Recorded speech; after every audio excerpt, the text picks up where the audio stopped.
Hey sis, you are not crazy, lazy, or ungrateful. You are just overloaded. You know something is off, but trying to figure out what it is feels like something else that you just don't have the capacity for. And that's why I created the Spiritual Wellness Check-In. This is not a quiz with cute personality anecdotes, but this is a clinically informed screening tool that helps you identify what kind of support you need right now without any of the guesswork. In under 3 minutes, you'll know whether you need to refocus, reconnect, or recover, and you'll get access to the tool to help you get started. Head on over to rxforpurpose.com/check-in. That's rxforpurpose.com/check-in, or click the link in the show notes to get started today. You don't need more suggestions. What you need is strategic support, and the Spiritual Wellness Check-In will help you with just that. This episode of the Prescription for Purpose podcast is intended for therapists, coaches, and faith-based practitioners who hold space for others in spiritual, emotional, or personal development. While we'll discuss patterns that may be influenced by trauma or mental health, this episode is not a substitute for clinical supervision, diagnoses, or therapy. If you're not a licensed clinician, please operate within your scope and refer clients to a licensed mental health professional when appropriate. You are now listening to the Prescription for Purpose podcast, the go-to destination for women who are tired of feeling burnt out and stuck in the exhausting cycle of doing but not thriving. Each week, we'll provide you with Christ-centered mental wellness prescriptions to help you reclaim your peace, renew your purpose, and live life spiritually well.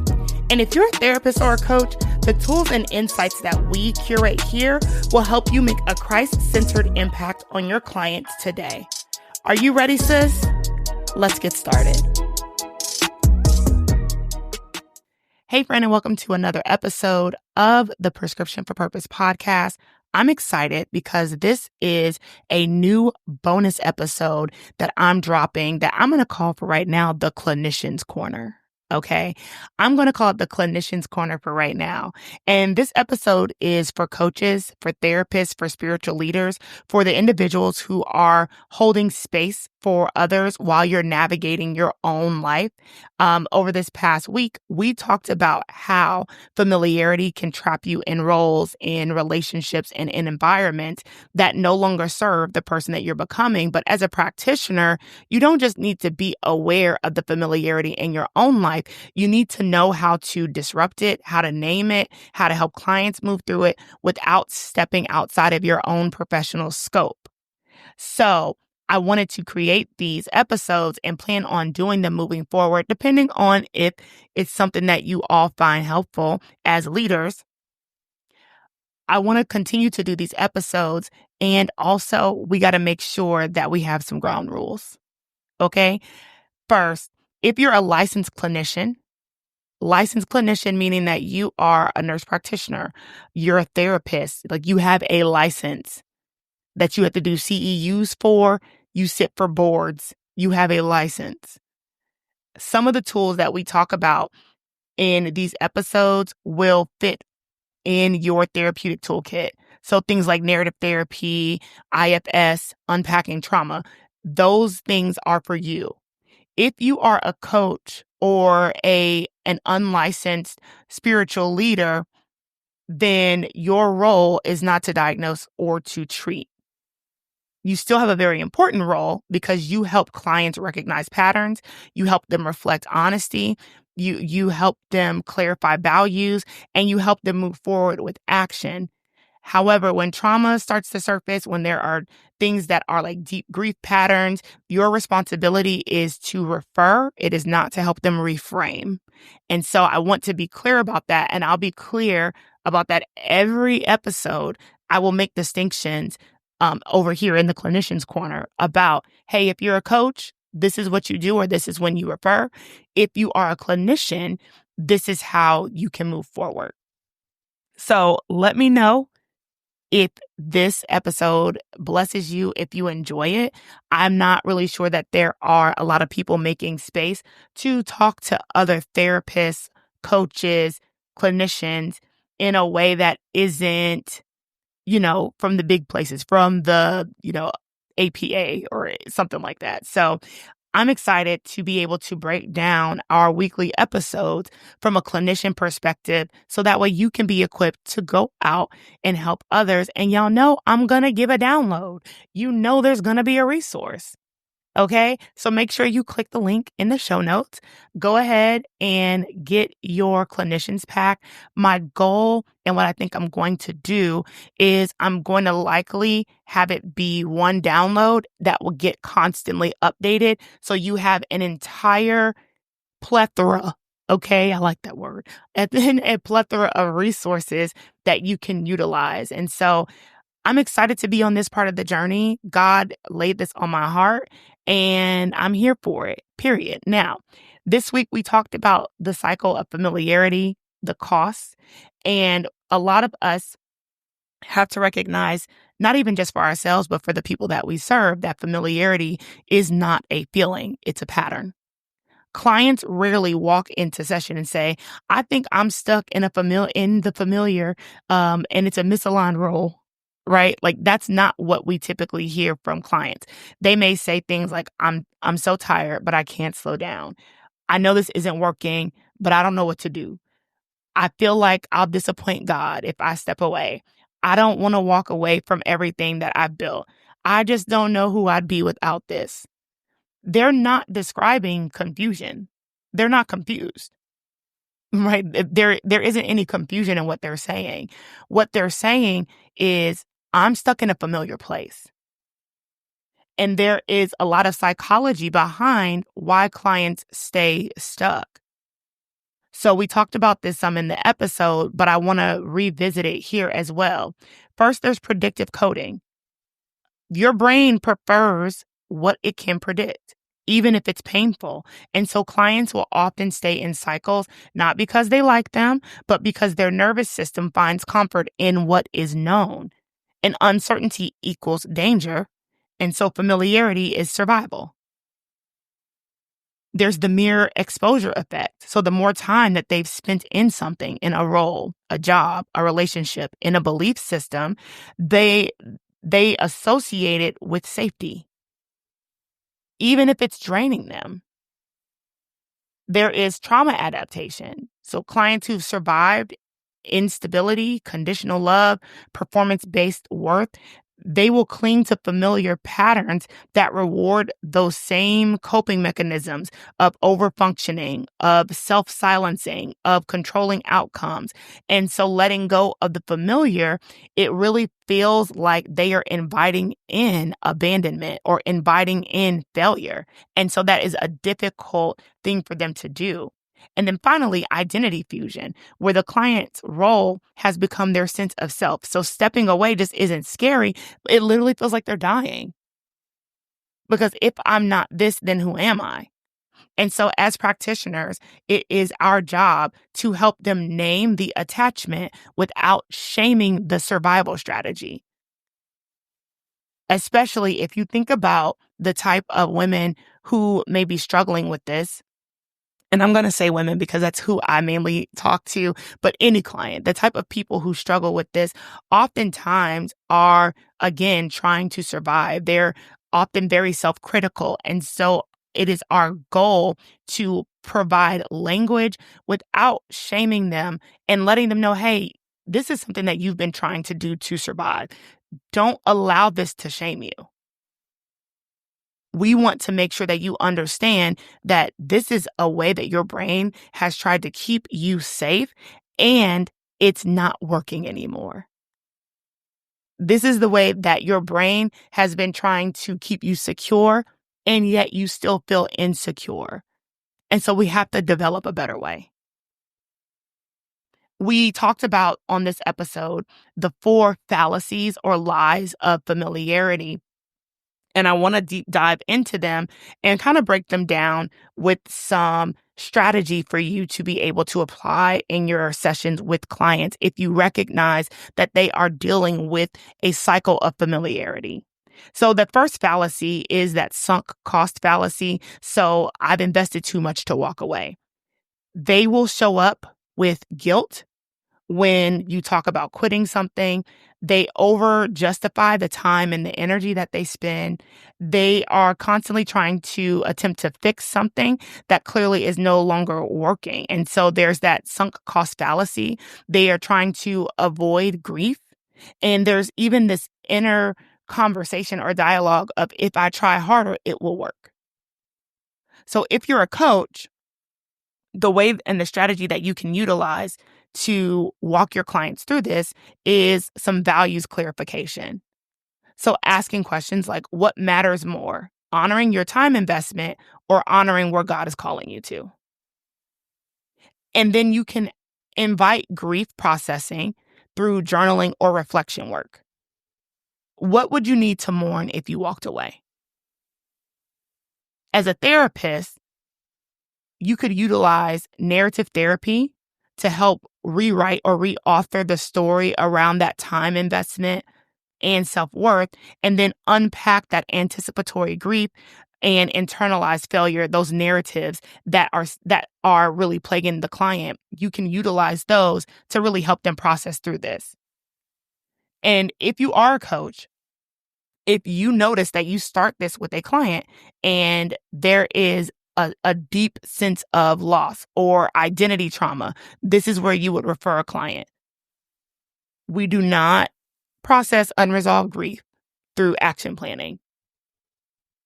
So we want them to be able to deal with the grief. And if that is something that's beyond your scope, once you recognize like, oh, this is deep, like deeper than what I have the capacity for and the scope of my practice, this is where you would refer them out. The next fallacy is if I leave, it'll all fall apart. So over responsibility, the savior complex, okay, I'm the glue, that language, anxiety when imagining delegation or stepping back, you'll see that in your clients. Now, what's underneath that? Parentification, hypervigilance, internalized worth through value, worth through rescue, rather. If I'm not rescuing somebody, then I have no value. That is what we see in clients who struggle with this fallacy. And so, as a coach, we can reframe control. What if letting it all fall apart makes sense or makes space, rather, for something better? We have to explore trust. What do you believe holds this thing together? Is it you? Is it the Lord? Is it the mission? If it's a job, like, is it like what's really holding it together? And then again, we want to make sure as coaches that we're not stepping into trauma that really is cloaked in overfunctioning. So if you fear that your client is on the edge of collapse, or if you notice that there's a lot of shame, if there's a lot of helplessness or dissociation, then you need to refer them out. As a therapist, you can use IFS. So you want to meet the protector part that feels responsible for everyone else. And then you can explore things like childhood enmeshment, trauma-linked roles, and the burnout cycle. So if you have someone that's dealing with this fallacy, we can provide the support to really undo a lot of that parentification and put the control back in their hands. The third fallacy that we talked about was, if I'm not doing this, then who am I? These clients are going to show up, and when you tell them to take a break, they may panic, or they feel like they don't have clarity when that role or that title is removed. They over-identify with success, with productivity, or with people-pleasing. And so we see identity fusion, rather, performance-based worth, and fear of invisibility or irrelevance. So as a coach, you're going to use some exercises that may really help anchor them and anchor their identity. Who are you when you're not producing? Simply having that conversation. And then you want to start having maybe some legacy conversation with them. What kind of person are you becoming outside of this title? For clinicians, doing things like somatic work, EMDR to process the body's fear response to stillness can be very helpful. And then using IFS to differentiate performer parts, right? The parts that want to perform from who they actually are. As a coach, you can challenge false identity scripts, but deep identity trauma, deep identity work, therapy. This is when we're referring people out. The final one is this is my cross to bear. Okay. I'm going to carry my cross and the Lord's cross, those clients, right? We see in these clients endurance, even though they're exhausted, spiritualizing their suffering, minimizing their pain.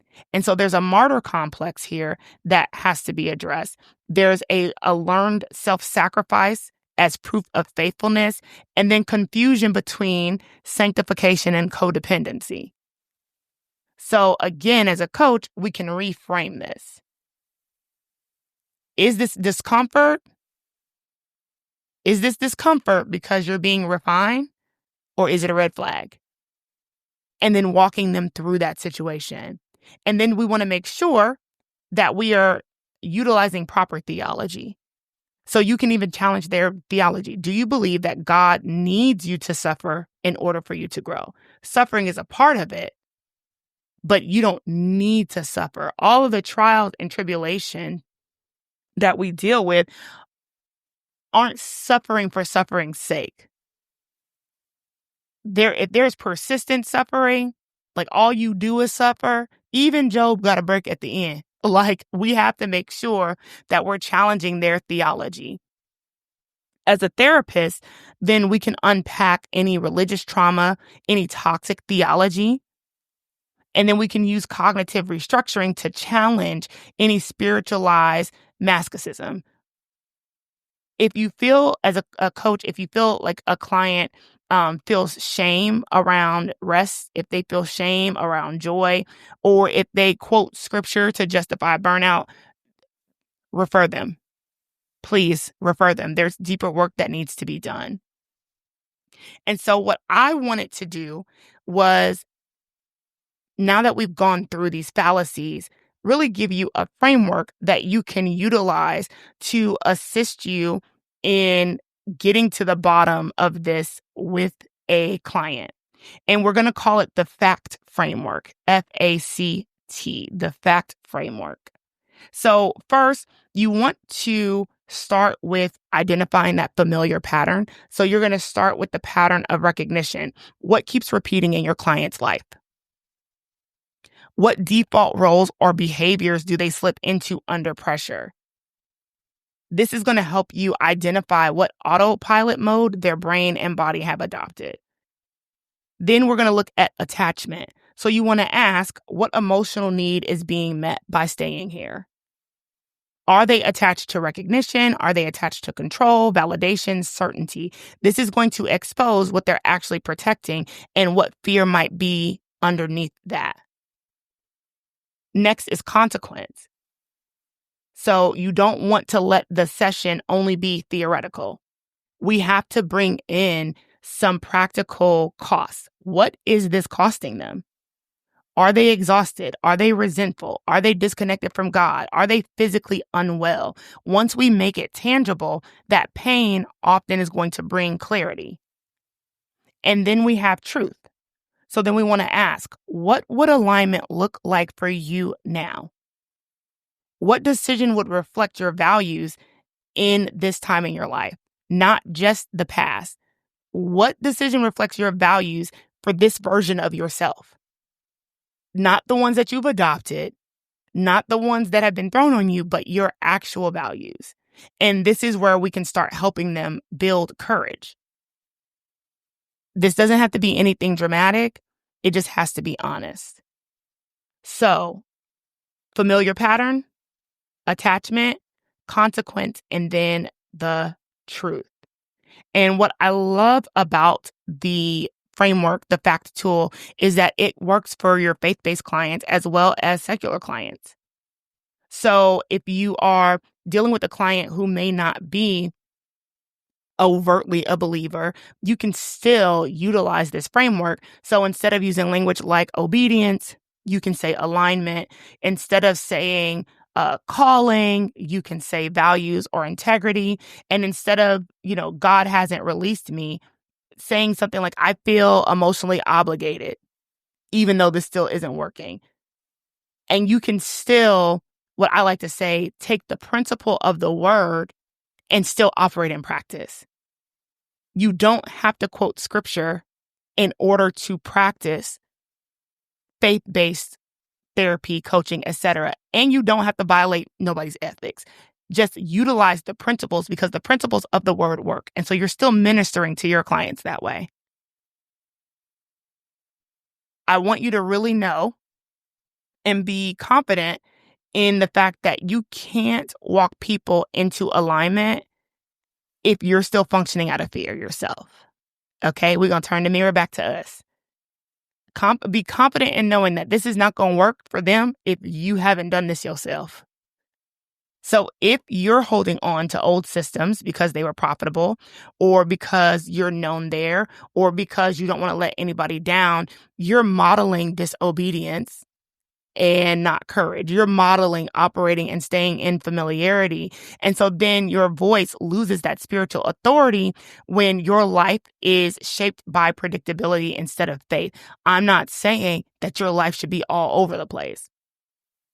What I'm saying is, because God is a God of order. So if your life is all over the place, that's not the Lord either. What I'm saying is that you should be practicing what we are teaching. And so I'm going to leave you with some questions for yourself. Where have I mistaken predictability for peace? Where am I still functioning in a space where God has never called me to stay in? And where have I, as a clinician, calling fear faithfulness just because I don't want to start over? Right? That you're not in the role that God has entrusted you in, whether you're a coach, whether you are a spiritual counselor, whether you are a clinician, you're doing more than holding space. God has given you, within the capacity that you're operating in, the ability to interrupt patterns, the ability to disrupt cycles. It's giving deliverance midwife, right? You're walking people into deliverance minus the big service and people falling on the floor and wigs being crooked. Like, this is where a lot of deliverance work can happen. And you don't have to be confrontational in your delivery. The confrontation happens in the honesty. Truth is confrontational enough. And so you have to be honest. So the next time someone sits across from you or on a Zoom and starts describing how tired they are and how they can't let go and how scared they are to lose what they built, you don't have to just nod and empathize. You can really pause. You can ask questions. You can go through this fact framework and interrupt the cycle. Because if you don't, and if we just only provide empathy and we don't provide empathy and truth, or as the Bible tells us as believers, because if you're here listening, you are a believer, we're going to provide the truth in love. So I can have empathy for where you are because I've been there before. And also, I can't let you stay there. And we want to operate within ethics and we don't want to be traumatizing to people. And also, I can't let you stay there. So asking the questions, interrupting the cycle, because if you don't, they're going to stay in what's familiar and they're going to think that it's faith. But you have been called to lead people back into alignment, even when it's unfamiliar. And so my prayer is that this framework and the tools that we provide here as we go through all of these episodes will just help you along the journey. This isn't about elevating my own individual voice, but as I am studying the word and as we go into these times that we're in, I know y'all see it. We've seen so many clients who have a level of anxiety, political anxiety, due to what's happening.